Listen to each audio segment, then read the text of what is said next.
Varicose veins కి సరైన చికిత్స కోసం సంప్రదించండి ఎవిస్ హాస్పిటల్. నమస్తే రమగారు. నమస్తే జయ. రమగారు, మాఘమాసం, ఈ మాసం యొక్క విశిష్టత ఏంటండి? ఈ మాసంలో అనుసరించాల్సిన విధి విధానాలు బోల్డన్ని. ఆ, మాఘం పుష్యమాసం అవ్వంగానే సంక్రాంతి పండగ వెళ్ళేసరికల్లా ఇంచుమించు 10 రోజుల్లో అలా వచ్చేస్తుంది. మాఘమాసం. మాఘమాసం వచ్చేస్తుంది. మాఘము సౌరమాసం, సూర్య సంబంధమైన మాసం. ఇప్పుడు సూర్యారాధన విశేషమైన ఫలితాన్ని ఇస్తుందట. మాఘంలో వచ్చేటువంటి ఆదివారాలు, మాఘంలో వచ్చే సప్తమి, మాఘంలో వచ్చే రేపు చతుర్దశి, మన మహాశివరాత్రి కూడా విశేషంగా చెప్పుకుంటాం. మాఘంలోనే భీష్మ ఏకాదశి వస్తుంది. పర్వదినాలు అత్యద్భుతమైనవి ఉన్నాయి. ఈ మాఘంలో ఏంటంటే కార్తీకంలో చేసినట్టుగానే మాఘంలో కూడా ఏమన్నా పొద్దున్నే స్నానం చేయాలి. కార్తీక స్నానం సూర్యోదయాత్ పూర్వం. అవును, ఇది సూర్యోదయం అవగానే చేయటం. మాఘమంతా మనం సూర్యుడి దర్శనం చేస్తే విశేషమైన ఆరోగ్యం లభిస్తుంది. మాఘ పురాణం కూడా చాలా బాగుంటుంది. మాఘ పురాణం బాగుంటుంది, చేసాం కదా. మాఘ పురాణం వినడం కూడా మంచి విశేషమైన ఫలితాన్ని ఇస్తుంది. ఇప్పుడు ఏంటంటే సూర్యుడు నిన్నటి నుంచి, మనం ఎప్పటి నుంచి, మకర సంక్రమణం నుంచి కొంచెం భూమికి దగ్గరగా వస్తాడు. దగ్గరగా రావటం, ఉత్తరం వైపుకి వాలి మనకి ఉదయించటము, తేజరిల్లటం, సౌరశక్తి పెరగటం మొదలు పెడుతుంది అనమాట. భూమికి కొంచెం దగ్గరగా వస్తాడు. ఇలాంటప్పుడు గనక మనం సూర్యారాధన చేస్తే ఆరోగ్యానికి మంచిది, ప్రకృతికి మేలు చేసే ఆరాధన ఏంటంటే సూర్యారాధన. సూర్యుడు ప్రత్యక్ష నారాయణ స్వరూపం కదా. ఇప్పుడు మనం మామూలుగా చెప్పుకుంటాం సృష్టి స్థితి లయకారకులు. సృష్టికారకుడు బ్రహ్మ, స్థితికారకుడు విష్ణువు, లయకారకుడు శివుడు. స్థితికారకుడు అంటే విష్ణువు ఏం చేస్తాడు, మనని కాచి కాపాడతాడు కదా. ఆ కాచి కాపాడే దాంట్లో మనకి ఆహారాన్ని ఇవ్వడము, ఆరోగ్యాన్ని ఇవ్వటం అనేది ఒక ప్రత్యేకమైన సెషన్ కదా, ఒక ప్రోగ్రామ్. ఆ ప్రోగ్రాంకి అధిపతి సూర్యుడు. సూర్యుడి వల్లే మనకి పంటలు పండుతాయి, సూర్యరశ్మి వల్లే ఆరోగ్యం, సూర్యుడి వల్లే మన రోజు, మన దినం గడుస్తుంది కదా. ఏ దినం, అనుదినము మనకి సూర్యుడు కనపడాల్సింది. ఏ రోజున సూర్యుడు లేడో ఆ రోజున చీకటిగా ఉంటుంది జీవితం. సూర్యుడు లేకపోతే పచ్చదనం లేదు. పచ్చదనం లేకపోతే పంట లేదు, పంట లేకపోతే తిండి లేదు, తిండి లేకపోతే మనిషి లేడు. ఇంకా సైకిల్ కదా ఇదంతా. సో ఇప్పుడు వచ్చేటువంటి సూర్యుడిని ఆరాధించడం చాలా విశేషమైంది. మాఘంలో ప్రత్యేకంగా మామూలుగా మనకు ఆదివారాలు, సప్తమి తిథులు సూర్యుడికి సంబంధించినవి. రవివారం అంటాం ఆదివారం కదా, సండే కాబట్టి ఈ ఆదివారం నాడు, మామూలు ఆదివారాలు ఎట్లా చేసుకుంటాం మనం, మామూలు అది మన ఆట విడుపుగా ఉంటుంది. మాఘాదివారాలు పర్వదినాలు. ఈ మాఘపు ఆదివారం రోజున తప్పకుండా సూర్యుడిని నమస్కరించటము విశేషంగా, తర్వాత సూర్యుడి కోసం పాలు పొంగించటము, సూర్యుడికి సంబంధించిన స్తోత్రాలు చదువుకోవటం. ఆ రోజు నియమం ఏం చెప్తారంటే స్త్రీ తైల మధు మాంసాన్ని వర్జయేతని. ఓకే, బ్రహ్మచర్యం చేయాలి, తైలం మానేయాలి, నూనె మానేసి నేతితోటి వంట చేసుకోవాలి.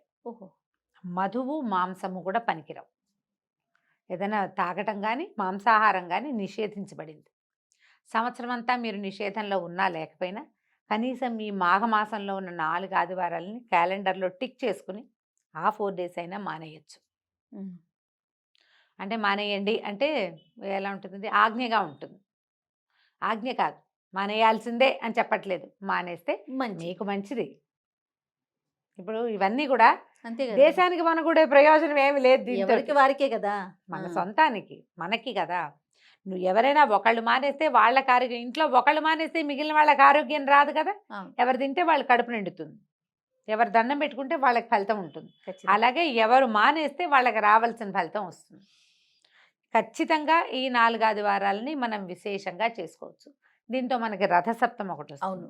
ఈ నెలలో మనకి ఇంకో ప్రత్యేకమైన తిథి ఏంటంటే శ్రీ పంచమి, వసంత పంచమి అని చెప్తాం కదా. మాఘంలో వచ్చేటువంటి 5వ రోజు ఈ పంచమి నాడే సరస్వతీదేవి జన్మదినం అని చెప్తారు.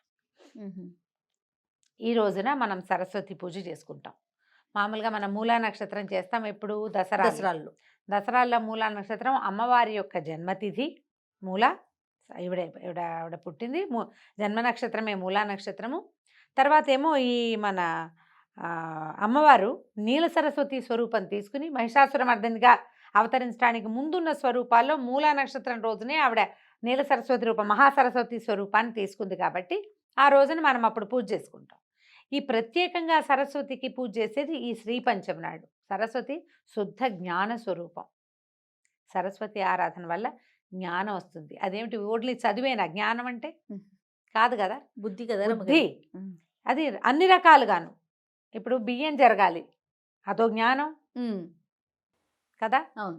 అవి ఎక్కడి నుంచైనా ఏదైనా ఒక ఊరు ప్రయాణం చేయాలంటే దానికి కావాల్సిన వివరాలన్నీ తెలుసుకోవాలి, వివరాలన్నీ గుర్తుపెట్టుకోవాలి. అవన్నీ జ్ఞానానికి సంబంధించిన విషయాలు. అవును. ఓ ఊరు, ఓ ప్రాంతము, ఓ విషయము, జనరల్ నాలెడ్జ్ అంటాం కదా దాన్ని మనం. ఈ నాలెడ్జ్ జ్ఞాన సంబంధమైన వ్యవహారం. అది ఆ జ్ఞాన సంబంధమైన విషయాలని సరస్వతి దేవితోటి రిలేట్ అయి ఉంటాయి. ఈ శ్రీ పంచమి రోజున ఎవరైతే శ్రద్ధగా సరస్వతిని ఉపాసిస్తారో వాళ్ళకి జ్ఞాన సముపార్జనకు అవకాశం లభిస్తుంది. అందుకని విద్యాభ్యాసాలు అవి చేసేటప్పుడు ఈ మన పిల్లలకి అక్షరాభ్యాసం చేయించాలంటే మూలా నక్షత్రం నాడు కుదిరితే కుదిరింది, లేకపోతే ప్రధానంగా ఈ సరస్వతి పూజ రోజున శ్రీ పంచమి నాడు చేయిస్తాం. అవును. ప్రఖ్యాతమైన సరస్వతి ఆలయాలు మనకి చాలా ఉన్నాయి. మాఘంలో కిటకిటలాడుతూ ఉంటాయి అవి. అమ్మవారు ఈరోజు జన్మించింది అని చెప్తారు శ్రీ పంచమి నాడు.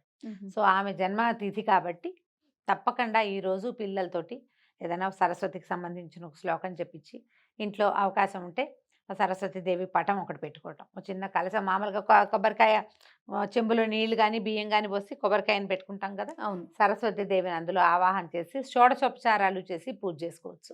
అంత పెద్ద పూజ నా వల్ల కాదండి, మా ఇంట్లో అలవాటు లేదంటే సరస్వతి దేవి పటం ఒకటి ఉంచుకోండి ఇంట్లో, పిల్లలతో దండం పెట్టించండి, మీరు దండం పెట్టుకోండి. మనకు కూడా జ్ఞానం ఉండాలి. జ్ఞానానికి సంబంధించిందే జ్ఞాపక శక్తి కూడా.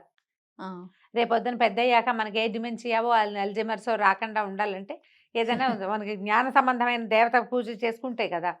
ఆమె గురించిన శ్లోకాలు, స్తోత్రాలు, సరస్వతి స్తవము బోళ్ళని దొరుకుతాయి. మామూలుగా మనం చెప్పించుకునే సరస్వతి నమస్తుభ్యం ఎలాగూ ఉంది.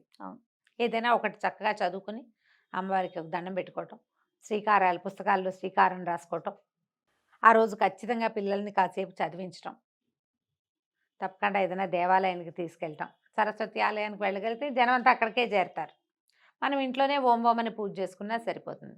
ఈ మాఘంలో చేసేటువంటి ఈ ప్రత్యేక సరస్వతి పూజ కూడా మనకి విశేషమైన ఫలితాన్ని ఇస్తుంది.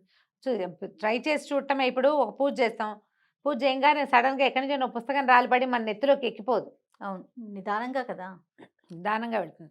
జ్ఞాన సముపార్జనకి అవకాశం లభించే రోజు కాబట్టి ఈ రోజున మనం ఏదైనా కొత్త పుస్తకం చదవటం మొదలు పెట్టడం, కొత్త శాస్త్రం మొదలు పెట్టుకోవటం, సబ్జెక్టు కొత్తది ఈ రోజునే మనం ట్యూషన్స్ కానీ ఎక్కడికైనా పంపించదలుచుకున్నాం అనుకో, సంగీతం పాఠానికి, నాట్యం డ్యాన్స్ క్లాసులకి ఫస్ట్ స్టార్ట్ చేస్తాం. అది ముహూర్తానికి ఇంకా వాళ్ళ నక్షత్రము అవి చూసుకోకర్లా. శ్రీ పంచమి నాడు కొత్త పాఠం మొదలు పెట్టేసుకోవచ్చు. శాస్త్ర విద్య ఏదైనా లాంగ్వేజ్ నేర్చుకోదలుచుకున్న వాళ్ళు కూడా ఈ రోజున ఇక ముహూర్త నియమం లేకుండా చేసేసుకోవచ్చు. మాఘమాసం ప్రధానంగా సూర్యుడు. ఈ నెల రోజులు సూర్యోదయం అవగానే సూర్యుడిని చూసే ప్రయత్నం చేయండి. మీరు క్యాలెండర్లో గుర్తుపెట్టుకోండి. తర్వాత నెల మాఘం తర్వాత ఫాల్గుణ మాసం వచ్చేసరికి సూర్యుడు చొరచొరలాడడం మొదలు పెట్టేస్తాడు. అవును, ఫాల్గుణంలో చూడలేకపోతాం, మాఘంలో చూడగలుగుతాం. సన్ గేజింగ్ అని ఒక ప్రత్యేకమైన ప్రక్రియ ఉంది. ఇదేంటంటే సూర్యోదయం కాగానే గడ్డిలో కానీ మట్టిలో కానీ నిలబడి సూర్యుడిని అలాగే చూడడం. ఓహో, ఆ ఉదయ బింబాన్ని చూడాలి. ఎండకే చూడలేపు, కళ్ళు పోతాయి. ఉదయ బింబమే ఎంత మంచిదో కంటికి ఒంటికి కూడా. చాలా సమస్యలు తీరుతాయట.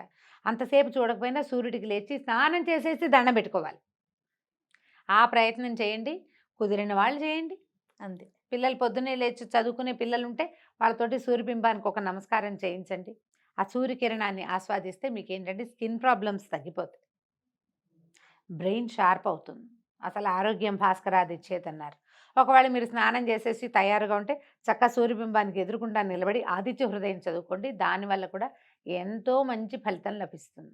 తప్పకుండా ఇన్ని ఫలితాలు ఇచ్చే మాఘమాసాన్ని ఆరోగ్యాన్ని ఇచ్చే మాసంగా ఎవరికి కావాల్సిన పద్ధతిలో వాళ్ళు మార్చుకుంటే మంచిది.